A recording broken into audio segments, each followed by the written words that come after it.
새 노래로 여호와께 노래하라. 온 땅이여 여호와께 노래할지어다. 여호와께 노래하여 그의 이름을 송축하며 그의 구원을 날마다 전파할지어다. 그의 영광을 백성들 가운데, 그의 기이한 행적을 만민 가운데 선포할지어다.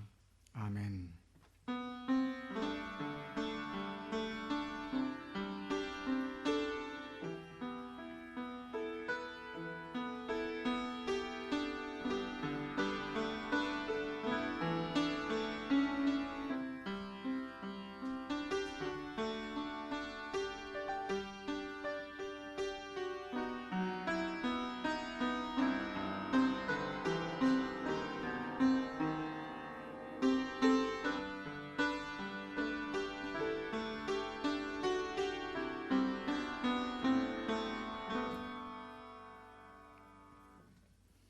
어둠 가운데 빛으로 오셔서 우리를 인도하시는 하나님 아버지, 대림절을 맞이해서 세상을 구원하시기 위해 이 땅에 오신 주님을 만나기를 갈망함으로 아버지 앞에 나왔습니다. 온 마음과 정성을 다하여 주님을 찬양하오니 우리 예배를 기뻐 받아 주시옵소서. 오늘 예배 가운데 온 세상을 구원하시기 위해 이 땅에 오신 주님을 만나고 주님을 인한 감격과 충만한 기쁨이 넘치는 은혜를 베풀어 주시옵소서. 우리의 모든 악습과 죄에서 돌아서서 주님을 따라서 이 세상에 빛을 비추고 소금으로 녹아지는 삶을 살 수 있도록 은혜 베풀어 주시옵소서. 고난과 고통으로 낙심해 있는 이들에게 주님의 위로와 평화를 허락해 주시고 피할 길과 헤쳐나갈 능력과 지혜를 베풀어 주시옵소서. 홀로 찬양받기에 합당하신 하나님께 모든 영광과 존귀를 올려드리며 예수님의 이름으로 기원하옵나이다. 아멘. 함께 일어서셔서 찬송가 42장 함께 찬양하겠습니다.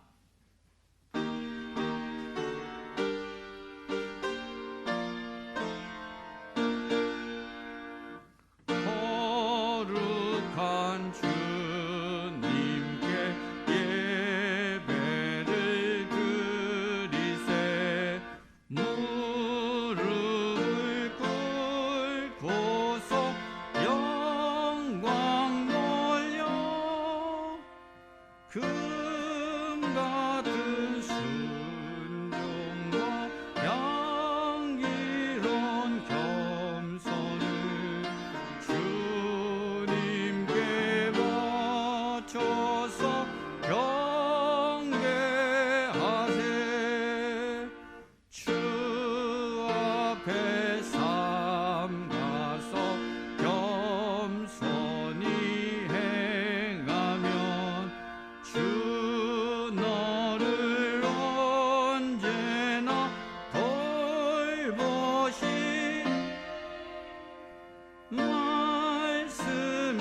성시교독은 교독문 115번입니다. 구주광님 첫 번째 교독문입니다.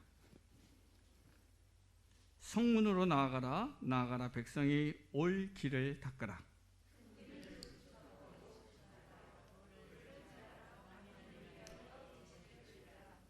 여호와께서 땅 끝까지 선포하시되 너희는 딸 시온에게 이르라. 보라, 내 구원이 이르렀느니라.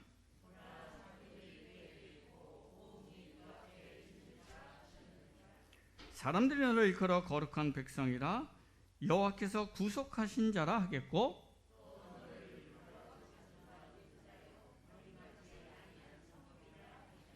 선지자 이사야에게 쓴 바 광야에서 외치는 자의 소리가 있어 이르되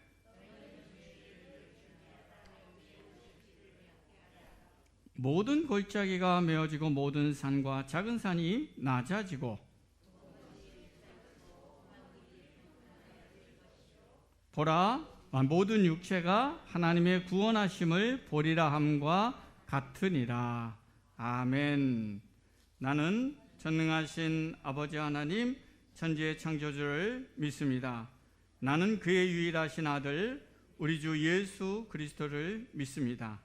그는 성령으로 잉태되어 동정녀 마리아에게서 나시고 본디오 빌라도에게 고난을 받아 십자가에 못 박혀 죽으시고 장사된 지 사흘 만에 죽은 자 가운데서 다시 살아나셨으며 하늘에 오르시어 전능하신 아버지 하나님 우편에 앉아 계시다가 거기로부터 살아있는 자와 죽은 자를 심판하러 오십니다.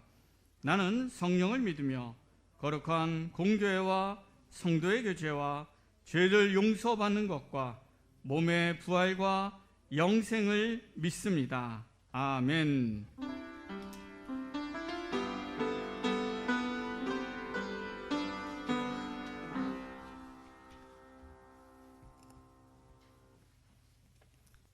기도드리겠습니다.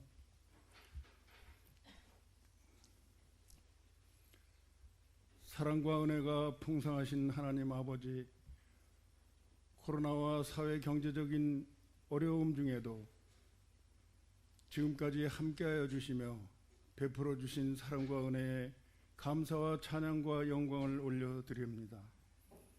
불완전한 세상에서 우리를 지켜 보호하여 주시고 이 시간 거룩하고 복된 주일 예배를 드리게 하시니 감사드립니다. 여러 가지 환난으로 고난당하는 이들에게 은혜를 베풀어 주셔서 감사와 기쁨이 넘치는 연말이 되게 하여 주시옵소서. 가정과 교회의 연말 결산도 풍성한 결실을 맺도록 도와주시고 국가 경제도 난국을 이겨내고 경제와 군사 강국이 되도록 하나님께서 도와주시옵소서. 하나님 아버지, 이제 한 달 남은 2021년도 지체들의 가정과 교회가 모두 복되게 잘 마무리할 수 있도록 하나님께서 도와주시옵소서. 하나님 아버지, 올 한 해를 마무리하며 매어 포로된 자에게 자유를 주시고 눈먼 자가 꿈과 희망의 길을 보게 하시어 힘차게 달려가는 역사가 일어나게 하여 주시옵소서. 코로나로 인해 오래도록 원격 영상 예배를 드리는 지체들이 있습니다. 예배 처소마다 하나님께서 기뻐하시는 예배가 되게 하시고 예배를 통해 은혜 받고 주님이 주시는 자유와 평화와 풍성한 은혜를 누리는 교회가 되게 하여 주시옵소서. 하나님의 창조 질서에 역행하는 인류의 죄악으로 인한 모든 재앙을 거두어 주시고 이 땅에 하나님의 창조 질서가 회복되어 자유와 평화가 넘치게 하여 주시옵소서. 공의와 정의를 행하는 것을 무엇보다 기쁘게 여기시는 하나님께서 삶의 현장에서 하나님의 뜻을 실천하는 삶을 살게 하여 주시옵소서. 긴 코로나 재앙과 여러 가지 환난으로 수많은 인류가 견디기 힘든 고난에 처해 있습니다. 환난 날에 나를 부르라고 하신 하나님께서 울부짖는 이들을 불쌍히 여겨주시고 자비를 베풀어 주셔서 모든 일상이 속히 회복되도록 모든 재앙을 거두어 주시옵소서. 인류가 하나님의 뜻을 거역하는 행위를 멈추게 하시고 하나님께로 돌아서서 한없이 크고 높고 위대하신 하나님을 영화롭게 하는 삶을 살게 하여 주시옵소서. 코로나 재앙과 열악한 환경에서 해외 선교에 헌신하시는 선교사님들에게 힘 주시고 가족들의 건강을 지켜주시고 필요를 채워주시며 어떠한 어려운 환경에서도 지켜 보호하여 주셔서 해외 선교의 사명을 잘 감당하게 하여 주시옵소서. 코로나 재앙으로 일터와 사업장을 잃고 고난당하는 이들에게 일터와 사업장을 허락하여 주셔서 감사가 넘치는 새로운 삶을 살게 하여 주시옵소서. 하나님 아버지, 추워지는 동절기에 우리의 모든 지체들의 건강을 지켜주시고 여러 가지 질병으로 견디기 힘든 질고의 짐을 지고 짐을 벗지 못하고 있는 지체들과 사회 경제적 약자들의 짐을 주님께서 대신 져 주시고 질병과 고난에서 자유케 하여 주셔서 하나님께 감사와 영광을 돌리는 삶을 살게 하여 주시옵소서. 우리 교회가 도시 재개발을 통해 성전이 확정되고 좋은 도시 환경에서 많은 영혼들을 주님의 품으로 인도하도록 역사하여 주시고 하나님 나라의 통로로 더욱 귀하게 쓰임받는 교회가 되게 하여 주시며 지역 주민들도 좋은 도시 환경에서 살아갈 수 있도록 역사하여 주시옵소서. 교회를 섬기는 모든 손길 위에 하나님께서 복을 주시고 더욱 귀하게 쓰임받는 능력 있는 일꾼들로 세워 주시옵소서. 약자를 보호하시는 하나님, 우리 교회가 예수님을 본받아 환난 날에 지극히 작은 이들을 섬기는 삶을 살도록 하나님께서 도와주시옵소서. 우리 교회 젊은 세대와 청소년 어린이 부가 부흥되도록 역사하여 주셔서 다음 세대를 잘 이어가도록 도와주시고 내년 예산 편성도 잘하게 도와주시고 교회 부흥의 역사가 일어나도록 도와주시옵소서. 이 나라와 민족을 사랑하시는 하나님, 위정자들과 권력자들이 하나님의 뜻을 따르게 하시고 유격 헌신으로 이 나라와 민족을 위해 일할 수 있는 지도자를 세워 주시옵소서. 이 나라와 민족의 통일은 오직 하나님의 손에 있사오니 자주적인 통일의 역사를 이루어 주시옵소서.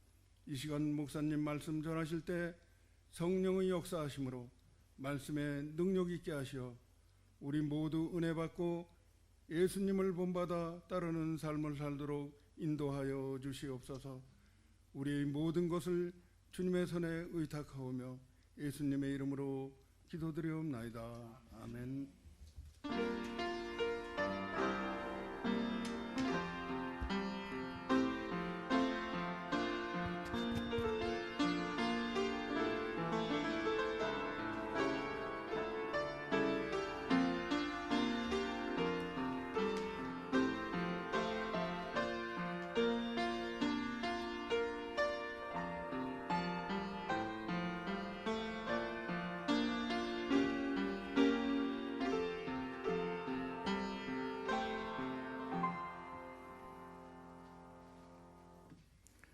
하나님께서 오늘 우리에게 주신 말씀 에베소서 5장 8절부터 14절까지의 말씀입니다.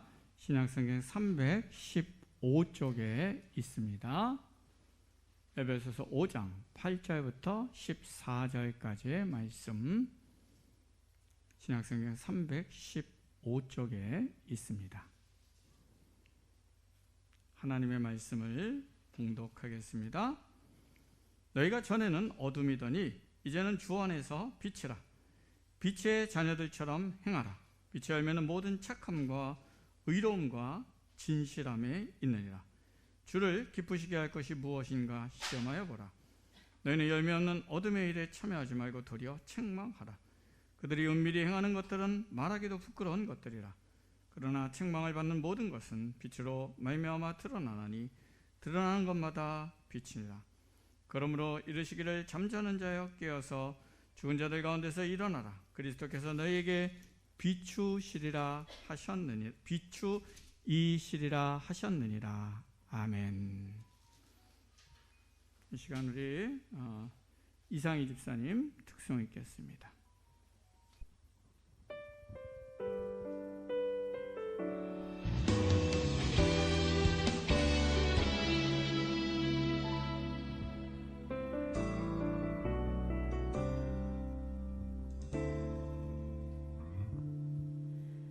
표현 못해도 나 표현하리라.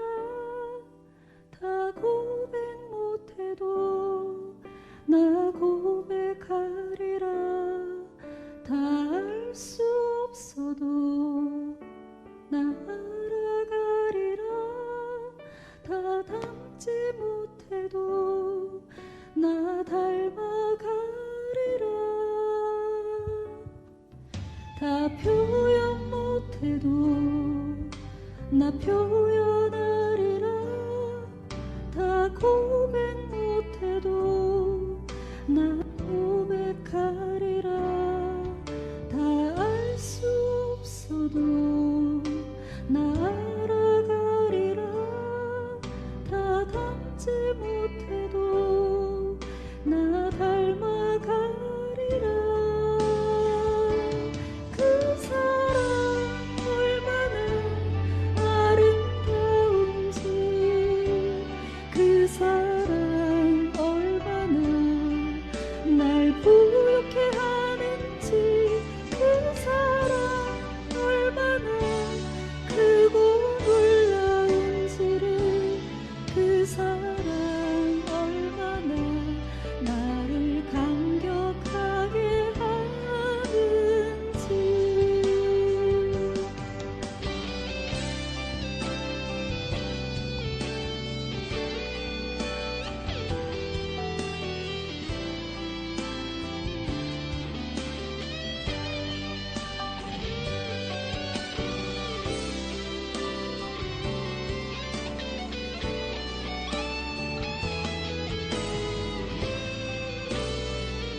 나 표현하리라.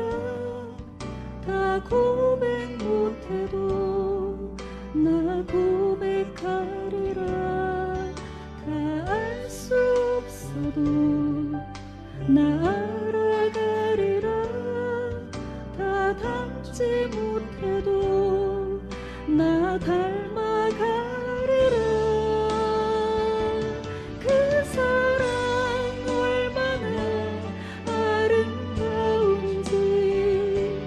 그 사랑 얼마나 날 부욕해 하는지. 그 사랑 얼마나 크고 놀라운지를.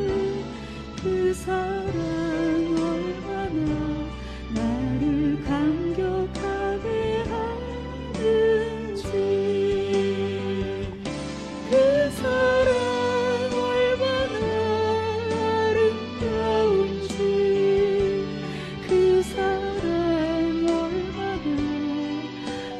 부욕해 하는지. 그 사랑 얼마나 크고 놀라운지를. 그 사랑 얼마나 나를 감격하게 하는지. 감격하게 하는지.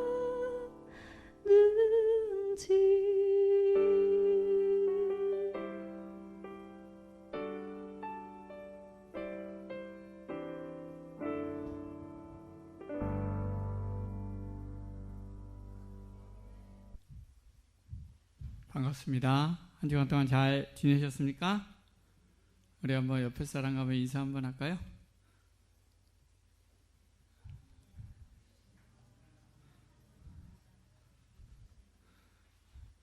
다시 한번. 그냥 인사를 시키니까 뭐라고 말할지 모르고 손먹는 듯이네. 사랑합니다 하면서 한번 인사 한번 할까요?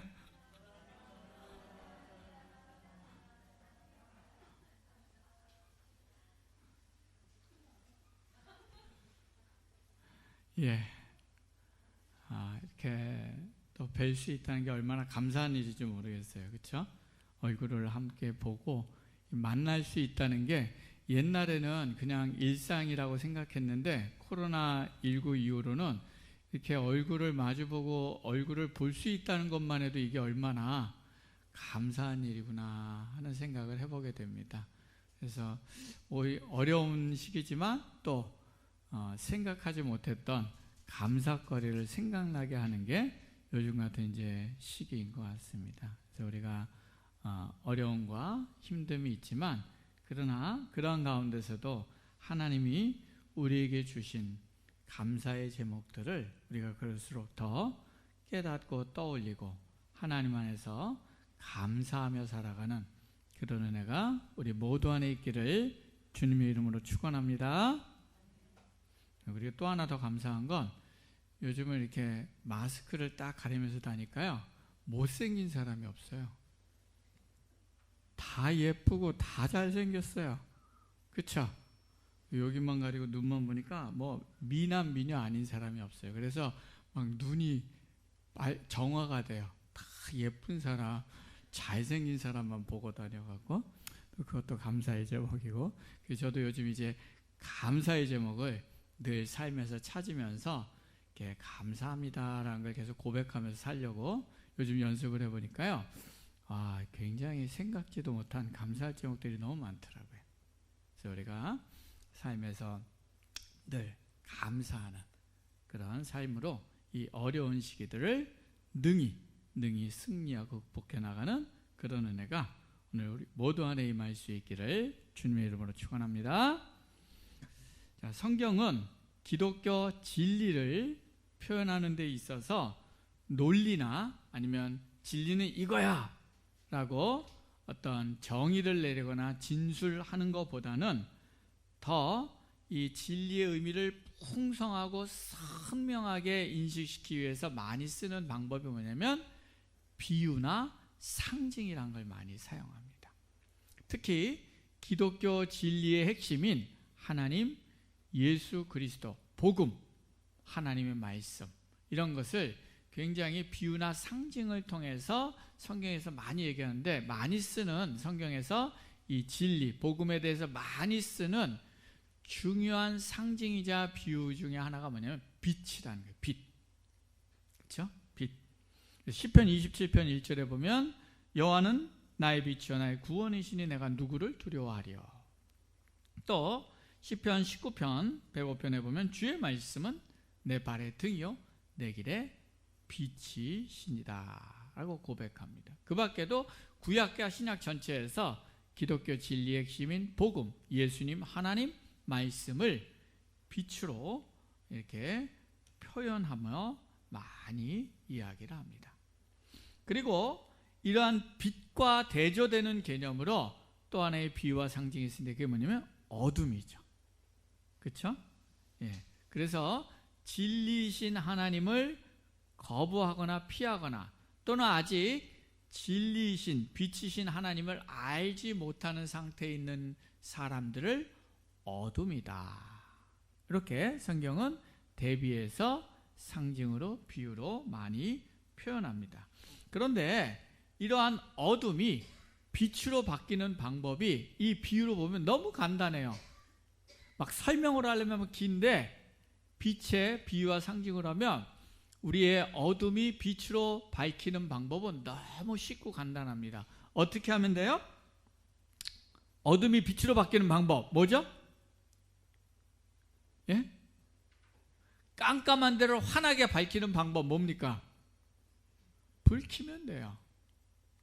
빛에 노출되면 바로 어둠이 빛으로 바뀐다는 거예요. 그렇죠? 그러니까 우리 어둠이었던 우리가 빛으로 바뀌는 방법은 빛이 환하게 켜지면 우리가 그냥 피하지 않고 뭐예요? 그 빛 안에 더 노출하면 돼요. 우리 서양 사람들은 해가 별로 안 나갔고 해 쬐는 날은 저기 바닷가 같은 데 뭐 일광욕을 많이 한다고 그래요. 그렇죠? 그냥 뭡니까? 수영복만 입고 빛 앞에 이렇게 자기를 다 노출시키는 거예요. 이게 진리를 아는 간단한 방법입니다. 그러니까 예수님이 우리에게 진리를 말씀하시며 다가올 때는 그냥 어떻게 하면 돼요? 탁 받아들이면 돼요. 그리고 우리가 빛으로 바뀐다는 거예요. 성경이 어둠에서 빛으로 바뀌는 너무나도 명확하고 간단한 방법을 우리 이렇게 설명해 줍니다. 물론 어둠이 빛으로 바뀔 때 이게 꼭 즐겁지만은 않아요. 때로는. 왜요? 왜 안 즐거울까요? 어두울 때는 감추기가 쉽거든요. 근데 빛이 확 비추면 어떻게 돼요? 막 감추고 숨기려 했던 게 다 드러나요. 더러운 것들이, 몰래 숨겨놓은 것들이. 그러니까 이게 막 불편하단 말이에요. 힘들단 말이에요. 부끄럽단 말이에요. 그렇죠? 여러분 집안 하나도 안 치워놨는데 제가 집에 방문해갖고 문 열고 권사님 방에 들어갑니다. 그러면 어떻게 될까요? 끔찍하죠? 난리가 날 거예요. 그렇죠? 예. 갑자기 빛이 확 비춰서 우리 안에 확 드러나면 막 부끄럽단 말이에요. 그러나 그것도 굉장히 해결책이 간단해요. 어떻게 하면 돼요? 그 부끄러운 거를 그냥 십자가 앞에 갖다 내려놓으면 된다. 성경은 진리를 너무나도 쉽게 표현해요. 이 빛이라는 이미지를 통해서. 그러면 우리는 빛 안에서 새로워질 수 있다.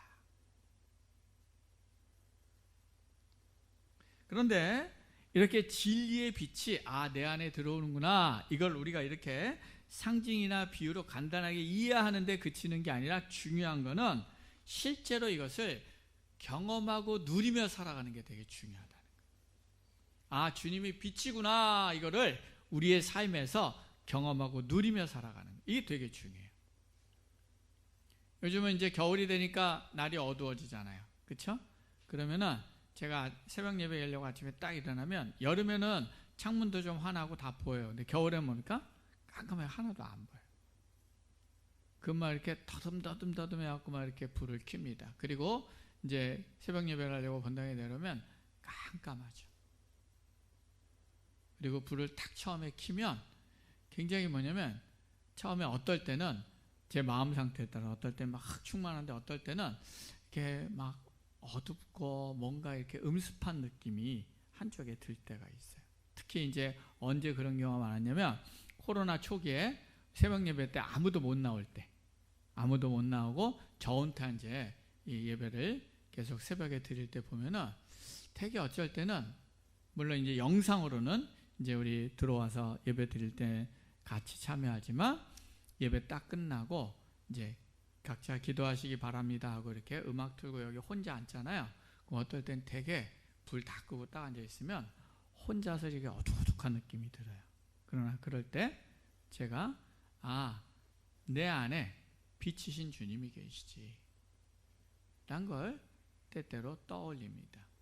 그리고 빛이신 주님께서 내 마음 안에 그리고 이것을 환하게 채우시는 것을 이렇게 떠올리면요, 굉장히 어두웠던 마음과 어두웠던 이것이 굉장히 환한 빛으로 채워지는 그런 느낌으로 바뀌는 경험을 하곤 합니다. 우리가 때때로 용서하지 못하고 막 화나는 마음이 올라올 때 속으로는 알아요. 저 사람을 용서해야지. 내가 용서하고 저 사람을 주님의 마음으로 사랑해야지. 속으로 마음은 아는데 실제 삶에서는 안 돼요. 그럴 때 어떻게 합니까? 그럴 때 하나님 앞에 머물러서 저는 빛이신 주님을 때때로 떠올립니다. 그리고 그 빛이신 주님이 막 분노하고 화나고 상해 있는 내 마음을 쭉 비춰주시는 것을 이렇게 우리가 후레쉬로 어둠을 이렇게 비추듯이 제 마음의 그런 부분을 이렇게 비추는 그런 작업을 합니다. 그리고 때로는 우리 빛은 치료의 광선이잖아요. 그 치료의 빛으로 내 마음을 치료해 주시기를 간구하면서 하나님 앞에 머물러 있습니다.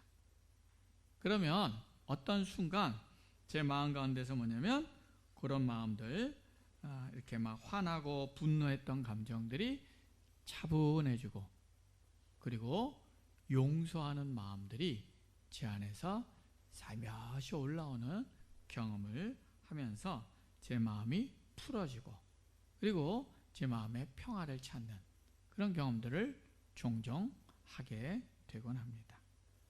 또 우리의 삶에서 때때로 마음이 어둡고 마음이 답답하고 또 뭔가 결정하기 어려운 때들이 있어요. 그렇죠? 그런데 그럴 때 하나님 앞에 기도하다 보면 어떤 경험을 합니까? 때로는 주님의 말씀이 나에게 이런 말씀을 하시는 거네. 성경을 읽거나 설교를 듣거나 아니면 또 길을 가다 기도 가운데 딱 떠오를 수 있어요. 그러면서 주님이 나에게 하신 말씀이네 하면서 힘을 얻고 마음의 확신을 얻고 그리고 중심을 다시 세울 수 있는 그런 경험을 종종 합니다. 이런 순간이 바로 뭡니까? 말씀의 빛이 내 영혼을 비추고 주의 말씀이 내 길을 인도하는 빛의 경험을 하는 것이죠. 우리가 매일매일 살아가면서 늘 내 영혼을 비추는 주님의 빛을 늘 떠올리면서 살아가실 수 있기를 주님의 이름으로 축원합니다. 그래서 내 안에 계신 그 빛이신 주님이 내 안에 있는 어둠들을 치료하고 또 치유하는 광선이 되셔서 내 안에 있는 모든 상함과 그리고 더러운 것들을 치우시고 내 삶의 길을 밝게 보여주시며 인도하시는 그리고 그 길을 따라 걸어가는 그런 은혜가 오늘 저와 우리 모두 안에 임할 수 있기를 주님의 이름으로 축원합니다.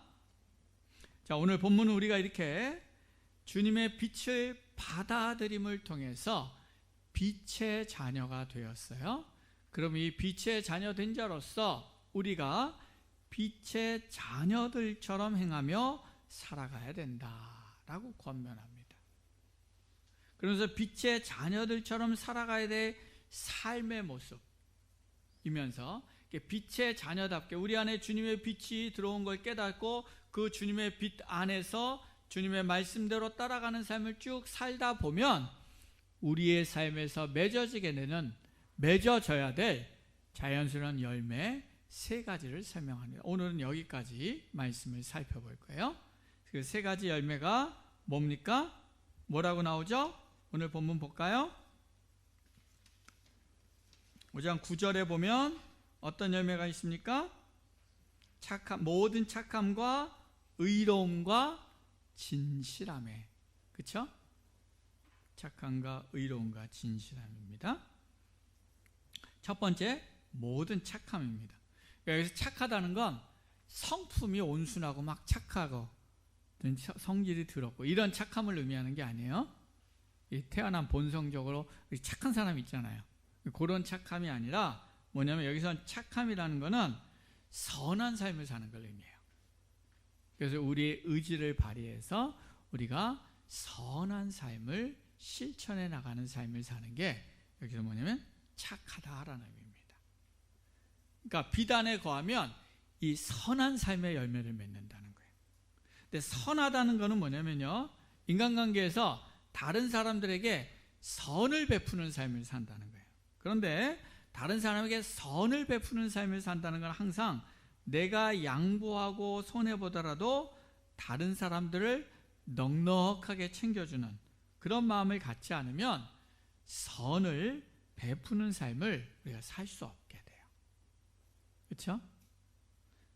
얼마 전에 제가 아주 좋아하는 그 가정을, 저희가 귀한 가정을 초대했어요. 그래서 이제 식사를 오랜만에 이제 대접하기 위해서 좋은 걸 대접해야겠다 싶어갖고 해물탕을 좀 맛있게 끓여서 줘야겠다 그래서 가락동에 갔어요.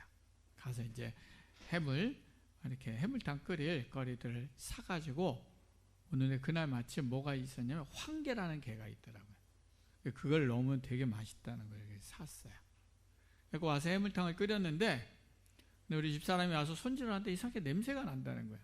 맡아보니까 약간 냄새가 나서 몇 개는 버리고 냄새 안 나는 것만 끓였는데 알고 봤더니 그것도 이제 좀 상한 거예요. 그리고 결국은 그걸 하나도 못 먹었어요. 이만큼 한 대접을 다 끓였는데 다 버렸어요. 하나도 못 먹고.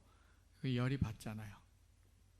그래서 이제 찾아갔어요. 거기를 찾아가서 아니 어떻게 이런 걸 팔았냐 그랬더니 그 주인이 쳐다도 안 보고 옆에 보면서 그렇군요. 그렇군요. 그리고 그냥 입을 싹 씻더라고요. 미안하단 말도 안 해요. 그렇군요. 그게 또 저희가 싸울 수는 없잖아요. 싸울 수는 없으니까 그러길래 우리 집사람이 화가 나가지고 아줌마 그러시면 안 돼요. 그냥 한마디만 하고 왔어요. 근데 그러면서 제가 그 생각이 들더라고요. 아, 참 저 사람이 어리석다. 왜냐하면 그럴 때 미안하다 그러고 뭐 보상을 해준다든지 어떤 다른 조치를 취하다면 저희들이 나중에 또 거기 하면 어떻게 했어요? 그 집 가겠죠. 근데 이제는 저희가 거기 가더라도 그 집은 이제 다시는 안 가게 될 거예요. 근데 참 뭐냐면 그 눈앞에 있는 작은 이익을 보겠다고 자신의 잘못까지도 뭐예요? 책임지지 않으려는 그 모습이 참 어리석다 하는 생각이 들더라고요. 근데요, 사람은요, 이렇게 내 눈앞에 보이는 이익에 대한 욕심이 앞서게 되면요, 뭡니까? 어떻게 돼요? 다른 사람이 안 들어와요. 다른 사람의 마음이, 다른 사람의 상황이, 다른 사람의 고통이, 아픔이 안 들어와요. 그러니까 선한 열매를 맺는 삶을 산다는 것은 이처럼 욕심이 앞서지 않고 다른 사람들을 돕는 선한 마음이 앞서는 삶을 늘 의지적으로 깨어서 선택하며 살아가는 게 뭐냐면 오늘 본문의 모든 착함이에요. 착함. 선하다. 그리고 이 착함, 선한 열매를 맺는다는 건요, 우리가 다른 사람과 우리의 마음 가운데 비교하고 질투하고 시기하는 것이 아니라 정말 그 사람을 축복하는 마음을 가지고 살아가는 거예요. 이게 또 착한 선한 마음이에요. 우리 만약에 우리 옆집에 똘똘이가 있고 우리 집에 애가 있는데 둘 다 입시를 치렀어요. 근데 옆집 똘똘이가 서울대 입학했대요. 우리 애는 똑 떨어졌어. 대학 입시. 그래 여러분 찾아가서 너무 축하해. 잘 됐어. 대학 입학하는데 뭐 좋은 거라 좀 사줘 하고 가서 딱 용돈도 지어주고 이럴 마음이 듭니까? 그게 들어야 돼요. 그런 마음이 드는 게 뭐예요? 오늘 얘기하는 착한 선함. 근데 야 이씨 누구는 서울대 갔다는데 너는 뭐야 갖고 막 열받아가지고 그 옆집 똘똘이 엄마 보면은 보기도 싫어갖고 뭐요? 만나기도 싫어갖고 저 멀리서 보면 여기로 뒤로 돌아가고 막 짜증나고 그런 마음이 아니라 물론 좀 그렇죠. 기분이 안 좋긴 하겠죠. 그러니까 그거는 우리 애가 잘못해서 안 좋은 건 뭐 그건 할 수 없는 거예요. 그렇구나. 그러고 그러나 다른 사람에 대해서는 그렇게 선하게 축복하고 환대해주고 기뻐해주는 마음. 이런 게 뭐냐면 오늘 보면 착함, 선한 마음. 그런데 오늘 성경은 뭐라고 했냐면 모든 착함이라고 강조하고 있어요. 모든 선한 마음을. 그러니까 우리가 빛의 자녀답게 행하는 삶의 열매는 뭐냐면 우리가 모든 관계, 모든 상황에서 이러한 선한 마음을 가지고 살아가는 삶을 산다. 이게 맺어야 될 열매예요. 모든 상황에서, 모든 삶의 상황에서. 그럼 오늘 내가 만나며 살아가는 사람들, 관계들 한번 잘 떠올려 보세요. 우리가 어떤 사람을 대할 때는 되게 어떤 마음을 갖고 대할 때가 있냐면 친절해요. 그 사람을 잘 받아주는 마음을 가지고 대할 때가 있어요. 그런데 어떤 사람을 대할 때는 딱 머릿속으로 계산부터 돼요. 내가 얘한테 요만큼 해줬는데 요만큼 안 오네. 계산부터 되는 관계가 있어요. 또 어떤 사람은 보면 막 이렇게 나도 모르게 자꾸 비교하고 경쟁하고 시기하고 질투하는 마음이 올라오는 사람도 있어요. 그런데 빛의 열매는 비단에서 빛의 열매를 맺어가는 사람들은 우리가 모든 관계, 모든 상황에서 뭡니까? 선을 베풀며 선을 행하며 살아가는 삶으로 우리가 변화되어 간다는 거예요. 그렇게 바뀌어가는 삶을 산다는 거예요. 여러분, 오늘 내가 이렇게 선한 마음으로 대하지 못하고 막 비교하고 정죄하고 판단하는 마음으로 대하거나 아니면 막 계산을 가지고 대하는 관계들이 어떤 관계들이 있는가 한번 떠올려 보시기 바랍니다. 그리고 그렇게 그 사람에 대해서 어떤 상황에 대해서 그렇게 선한 마음이 아닌 다른 마음이 올라올 때마다 그것을 딱 그 순간에 인식하고 그 마음을 주님의 빛 앞에 내려놓고 주님의 빛 앞에서 그 사람을 선한 마음으로 대하는 그런 삶들을 하나하나 연습하는, 이런 게 경건의 훈련이에요. 이런 게 경건의 연습입니다. 오늘 우리가 빛 안에 거하는 삶을 살아감을 통해서 우리의 삶에 모든 착함의 열매가 맺어져가는 그런 복된 은혜가 우리 모두 안에 임하기를 주님의 이름으로 축원합니다. 오늘 본문에는 이어서 의로움의 열매를 이야기합니다. 그렇죠? 빛의 자녀들의 열매로 의로움. 의롭다 하면은 우리는 얼핏 어떻게 따르면 막 도덕적으로 거룩하고 또 정의로운 사람, 이런 사람이 딱 떠올려지곤 합니다. 그러나 성경이 말씀하는 빛의 열매로서의 의로움은 우리의 이런 행위나 노력으로 거룩한 모습으로 살아가는 거예요. 이거를 성경은 의로움이다 라고 설명하지 않아요. 오히려 성경적 관점에서 보면 우리의 행위와 노력으로 열심히 해서 거룩하고 의로운 삶을 사는 사람들은 오히려 의로움으로부터 멀어질 위험이 있다는 것을 끊임없이 경고합니다. 그 대표적인 사람들이 어떤 사람이 바리새인과 서기관들이에요. 성경에 바리새인과 서기관들은 얼마나 의로우려고 노력하는 사람인지 몰라요. 자기 힘으로. 그렇죠? 그런데 그렇게 이 사람들은 하나님의 율법이야. 근데 하나님의 율법을 자기 나름대로 해석해요. 그리고 그 기준을 갖고 자기도 열심히 지켜요. 의롭고 의로운 사람이 되려고. 근데 그렇게 하다 보니까 뭐예요? 어떻게 되냐면 판단하게 돼요. 그 기준으로 자꾸. 그래서 잘 지키면 교만해지고, 내가 잘 지키면, 그리고 못 지키는 사람을 볼 때는 어떻게 돼요? 정죄하고 판단하고, 나보다 더 잘 지키는 사람을 보면 감사하다 하고, 뭐냐면 선한 마음을 갖는 게 아니라 뭐예요? 막 마음이 불편해, 화나, 경쟁, 시기와 질투가 일어나. 그렇게 된다는 거죠. 제가 처음에 이제 대학생 선교단체에서 막 제자 훈련을 하고 교회에서도 막 제자 훈련을 가르칠 때 하나님의 말씀을 열심히 배우는 거잖아요. 제자 훈련이. 그리고 하나님을 따라가는 거잖아요. 근데 그런 가운데 제 마음에 어떤 마음이 있었냐면요, 막 교만한 마음이 싹 트더라고요. 어떤 교만하냐면, 야, 이 제자 훈련 안 받는 애들은 신앙을 모르는 거예요. 이 제자 훈련을 체계적으로 안 받는 사람들은 신앙이 별로 안 좋은 거예요. 가장 거룩한 하나님을 따라가는 일을 하는데도 이런 마음들이 생겨요. 근데 이게 제자 훈련만 생기나요? 기도 열심히 하는 사람도 이런 마음 가질 위험이 있어요. 하루에 적어도 기도 내가 1시간, 2시간 하는데 요거 못하는 사람도 이거는 영적인 세계를 모르는 사람이야. 또 나는 모든 예배를 다 참석해. 예배 안 참석하는 인간들은 저것들은 하나님의 아직 수준이 떨어지는 거야. 저 인간 11조도 안 해? 감사헌금도 안 해? 저러면 안 되지.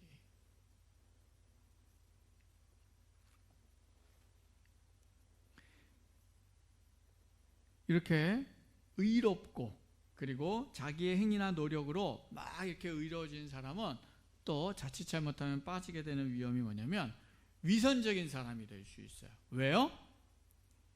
모든 사람은 다 모든 걸 잘할 수는 없어요. 그렇죠? 근데 사람들은 본능적으로 어떻게 하냐면 자기가 잘 지키고 있는 거, 자기가 잘하고 있는 것만 제일 중요하게 여겨요. 내가 예배는 다 참석해. 근데 봉사는 안 해. 그럼 이 사람한테는 신앙에 있어서 제일 중요한 건 뭐예요? 필수적인 건 예배야. 봉사는 하면 좋지만 상황이 안 돼서 못할 수도 있는 게 돼요. 자기가 잘하는 건 절대적 기준이 되고 자기가 못하는 건 뭐예요? 잘하면 좋고 안 되면 어쩔 수 없는 게 돼요. 자기 합리화라는 거죠. 그러면 이런 사람들 자기가 약한 거 부족한 거 다 감춰요. 자기 잘하는 것만 기준으로 삼아요. 그럼 어떤 사람이 될까요? 이게 위선적인 사람이 돼요. 외식하는 사람이 돼요. 그러니까 의롭다 하면 막 도덕적으로 아니면 또 뭔가 율법적으로 자기의 노력으로 잘하는 거, 성경은 이런 걸 의롭다고 얘기하지 않아요. 그러면 성경이 말하는 빛의 열매로서의 의로움은 어떤 걸까요? 성경이 말하는 빛의 열매로서의 의로움은 뭐냐면 하나님과의 막힘없는 관계의 상태에 있는 게 의로움이에요. 성경은 행위가 아니라 관계로 의로움을 얘기해요. 내가 하나님과 막힘없이 깨어서 하나님과 함께 있는 상태, 이게 의로움이에요. 그러면은 완전히 어떻게 바뀌게 되냐? 자, 이런 의로움은요, 우리가 때때론 잘못하고 문제가 있고 그리고 삶에서 하나님 앞에 실패할 때도 있어요. 그러나 그럼에도 불구하고 우리는 금방 의로움을 회복할 수 있어요. 내가 문제가 있고 잘못하고 넘어져서 하나님과 관계에 좀 막힘이 있을 때 그것을 즉시 깨닫고 어떻게 하면 돼요? 주님, 그렇군요. 제가 이 죄 때문에, 욕심 때문에, 제가 이 잘못 때문에 하나님과의 막힘없는 소통이 무너졌군요. 하나님, 내려놓습니다.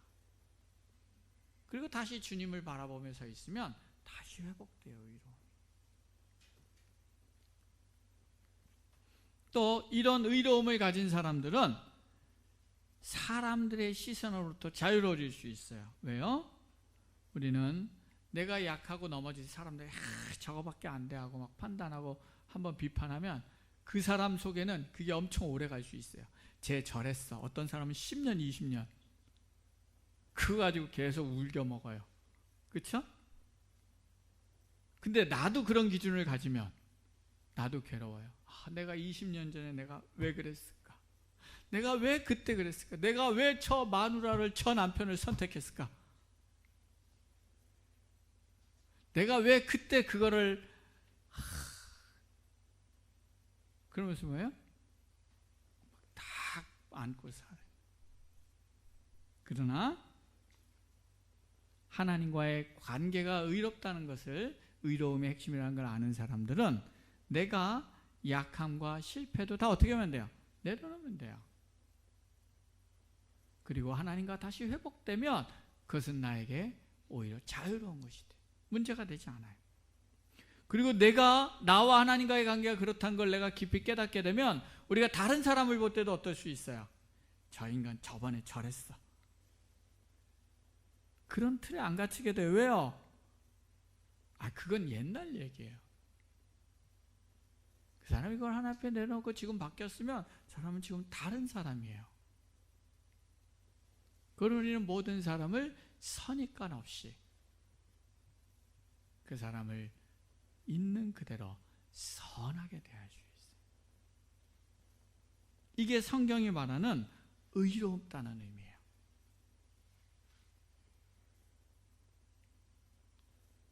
우리가 빛 안에 거하는 삶을 살 때 우리 안에 이런 의로움의 열매를 맺어져 간다는 거죠.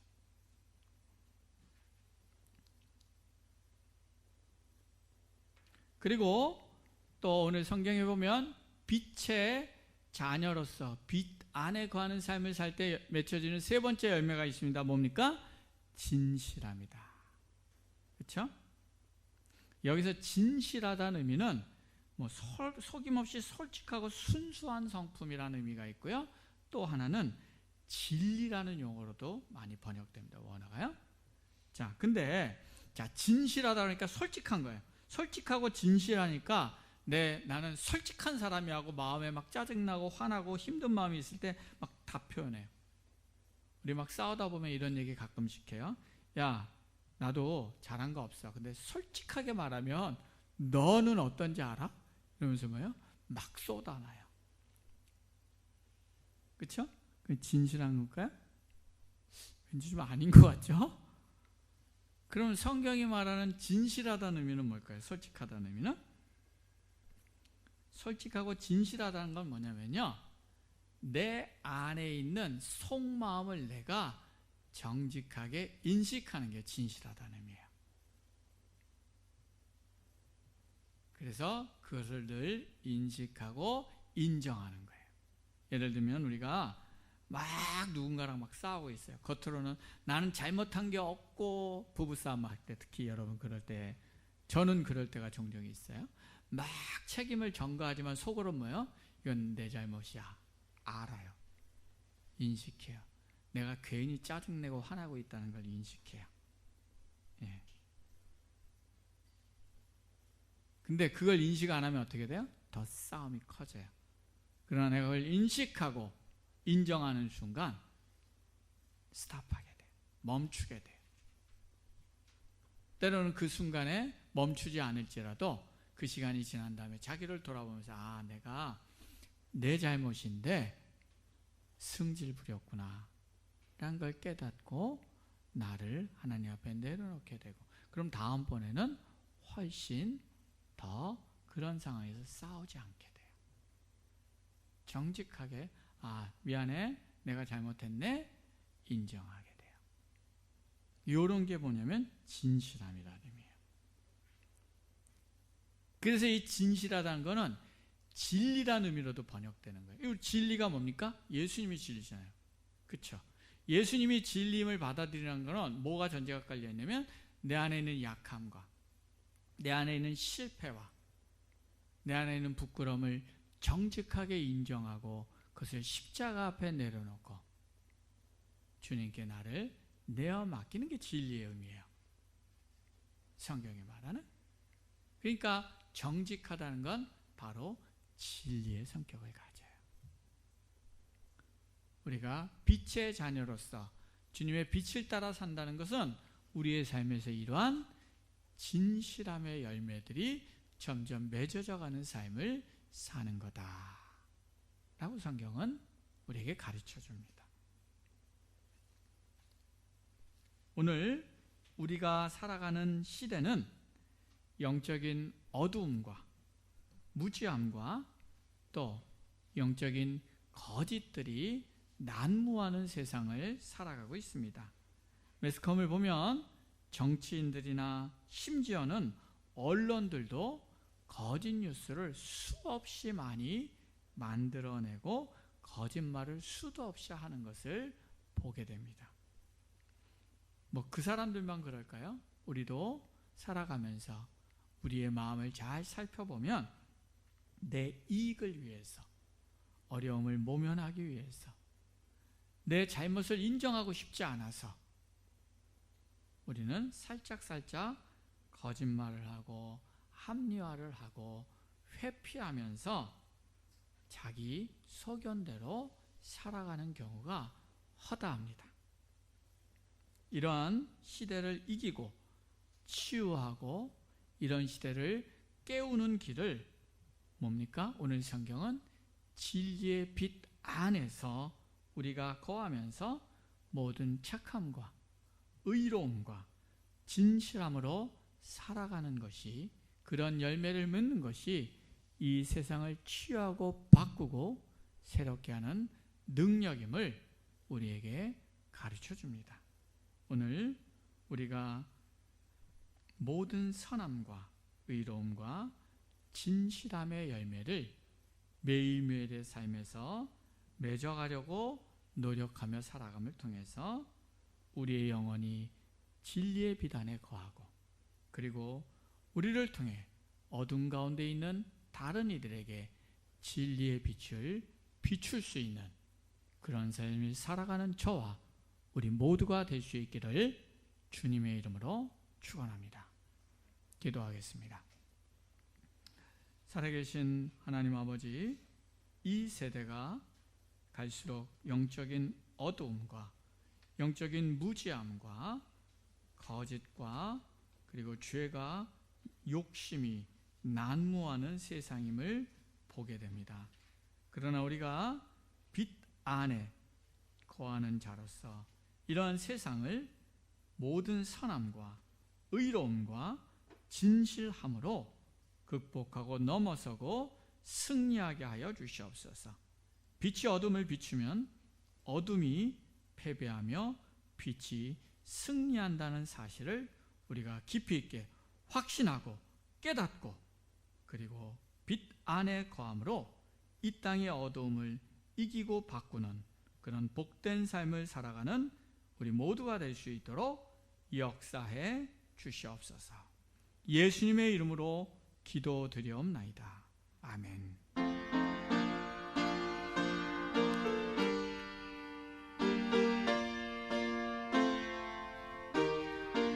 나의 하나님 받으소서. 주께 드리는 이 예물을 소리 높여 감사로 주께 아멘.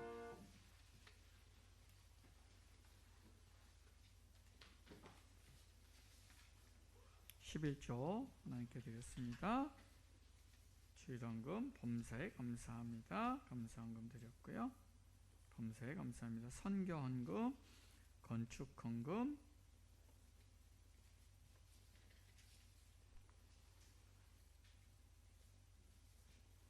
이렇게 드렸습니다. 우리 들으신 헌금 위에 함께 기도하겠습니다.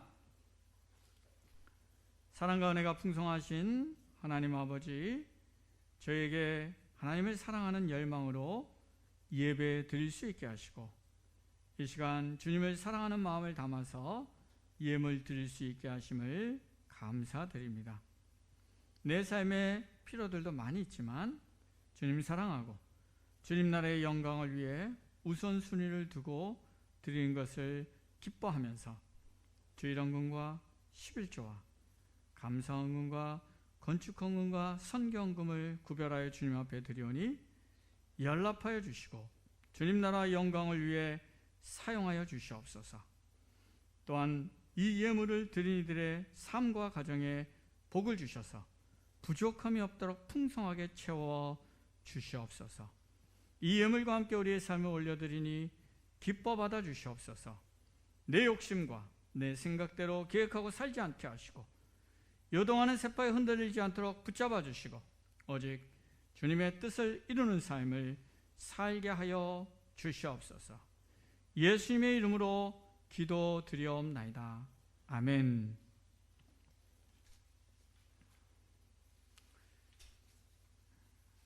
교회 광고 여러분 주보 참조해 주시기 바랍니다. 오늘은 대림절 첫 번째 주일입니다. 오늘부터 대림절은 예수님이 오심을, 이 땅의 탄생을 우리가 기다리며 기대하며 바라본 절기입니다. 우리 대림절이 기독교 교회력으로 보면 새해의 시작이에요. 대림절부터 시작이 되죠. 그래서 우리가 이 대림절부터 시작하는 교회 절기들 하나님 앞에서 잘 깨어서 이번 또 성탄절 때까지 주님의 오심을 묵상하면서 잘 보낼 수 있기를 바랍니다. 새벽 수요 주일 예배 계속 팀링크로 실시간 중계하고 있습니다. 그리고 위드 코로나 1단계 적용 중에 있고요. 우리 교회를 위해서 또 가정들을 위해서 기도해 주십시오. 요즘 보니까 코로나가 너무 많이 번져 있어요. 그래서 우리 주변에서도 많이 빠르게 나타난 걸 보게 됩니다. 그래서 하나님께서 우리 성도들 또 그 가정과 또 교회가 이 코로나 때문에 어려움 없도록 하나님의 은혜를 우리가 계속 간구하는 게 중요한 것 같습니다. 그리고 오늘 예배 후에 내년도 예산안을 위한 부장단 모임이 있습니다. 우리 부장님들 한 번도 빠짐없이 함께 참석해 주시면 감사하겠습니다. 성경 공부 계속되고 있고요. 구역 기도 모임 계속됩니다. 또 매일 신앙 실천 훈련 꾸준히 참여해 주셔서 감사합니다. 그리고 여기 뒤에 우리 청첩장 갖다 놓으셨는데 우리 유한이 우리 유수령 장로님, 피순무 권사님, 또 장남 유한이 집사 결혼합니다. 그래서 아마 다음 주죠. 네, 다음 주에 12월 11일 날 토요일 날 이제 결혼을 하니까요. 또 청첩장 보시고 또 함께 많이 축복해 주시고 또 함께 많이 기도해 주시고 격려해 주시면 감사하겠습니다. 예, 그밖에 혹시 또 다른 광고 있으신가요? 광고 없으시면 함께 502장 찬양하고 제가 축도함으로 예배 마치겠습니다.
사자들이여 복음의 빛 비춰라 죄로든 밤 밝게 비춰라 빛의 사자들이여 동서남북 어디나 땅끝까지 주님만 의지하고 눈 어두워 못 보는 백성에게 복음의 빛 비춰라 빛의 사자들이여 복음의 빛 비춰라 죄로든 밤 밝게 비춰라 빛의 사자들이여.